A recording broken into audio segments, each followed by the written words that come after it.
ये कहानी सच्ची घटना पर आधारित है। हालांकि कुछ विवरणों में बदलाव किए गए हैं ताकि पीड़ितों की गोपनीयता बनी रहे। यह कहानी सुनने में आपको असहज कर सकती है।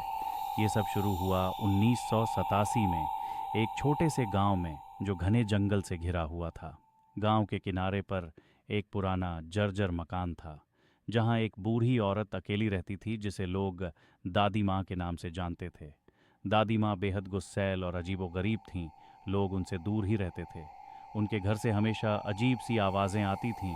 रात में चीखें, फुसफुसाहटें और कुछ ऐसी आवाज़ें जो किसी भी जानवर से मेल नहीं खाती थीं।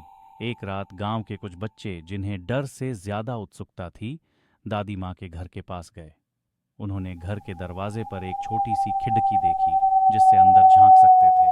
उन्होंने देखा कि अंदर दादी माँ एक छोटी सी लड्डकी को बांध कर रख रही थीं।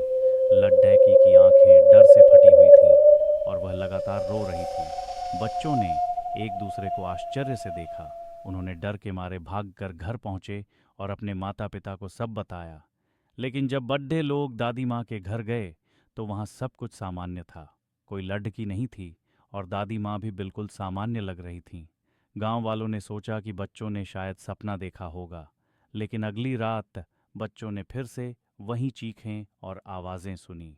इस बार उन्होंने साहस जुटाकर घर के पास जाकर देखा तो उन्हें फिर से उसी लड्डकी को बंधा हुआ देखा। लेकिन इस बार लड्डकी और भी ज़्यादा डरी हुई और कमज़ोर दिख रही थी। इस घटना के बाद गांव में एक अजीब सा डर छा गया। लोगों को लगने लगा कि गांव में कुछ अलौकिक शक्ति है। कई रातें ऐसी गुजरीं जब गांव में चीखें और अजीब आवाज़ें गूंजती रहीं। अंत में पुलिस को बुलाया गया, लेकिन पुलिस को भी कुछ नहीं मिला। दादी माँ को गिरफ्तार किया गया, लेकिन उन पर कोई आरोप साबित नहीं हो सका। वो लड्डेच की कभी नहीं मिली।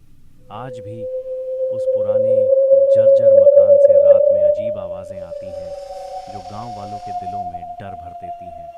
और आज भी गांव के लोग उस रात को याद करते हैं जब उन्होंने उस छोटी सी लाडडकी को दादी माँ के घर में बंधा हुआ देखा था। एक सच्ची भयानक घटना जिसने गांव वालों के जीवन को हमेशा के लिए बदल कर रख दिया।